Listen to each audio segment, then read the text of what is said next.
almost 2 years now. When Vicki came to me, she was in total despair with her husband, Butch.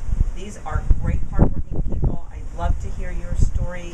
Tell us what happened and how were you from foreclosure to now renting this last place? Well, first of all, I was working on my lawn today, so you caught me off guard. I apologize for this. When we met Augie, we were in a very, very sad state of affairs. The process had happened, the market had turned, and then all of a sudden we had 10 empty units. Our savings was gone. Our tenants were leaving in the middle of the night. I mean, there was nothing for us to do. We couldn't control what was going on. It was like a dominoes. And so it just escalated. You know, every month I had another one empty, another one. Finally, we were at 10. We had all of these properties when we first bought back in 2004. We had all of these properties on auto pay. All I had to do was put the money in the bank. I never had to worry about the payments being made. I had, good tenants. There was some issues, like there is with everyone, but you get rid of one, you bring another one in. Everything was going on great, and then the market turned. And when the market turned, all of a sudden, we just had this horrid situation where we had no money. And you were in foreclosure, and right? We were in foreclosure. You were in foreclosure and with a lot of these properties. Right. Wells Fargo, formerly Wachovia, and then now Wells Fargo. And that was part of the controversy too. I was dealing with Wachovia and Wells Fargo.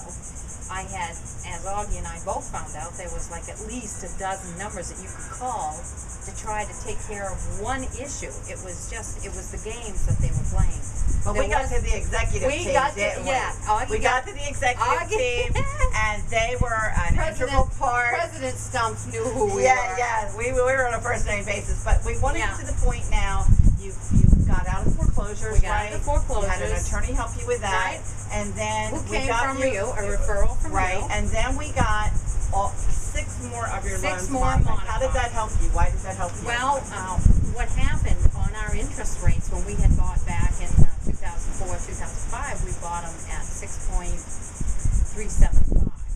And what happened when we get the modifications, some of the loans are fixed at 3.75, some are now 2%. It was all according to what the balance was on the loans.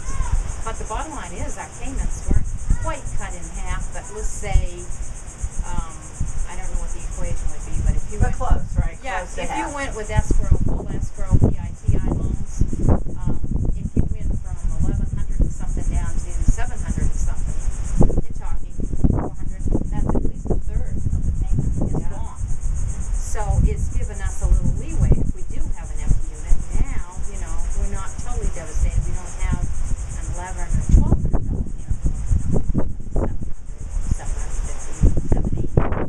So it's great. So because of Augie, and again, at the end of it there, we had to hire an attorney, but it was a referral from Augie. I mean, she led us in the right direction, but it was a team effort. Yeah, I was trying to think of the word. It was a team effort.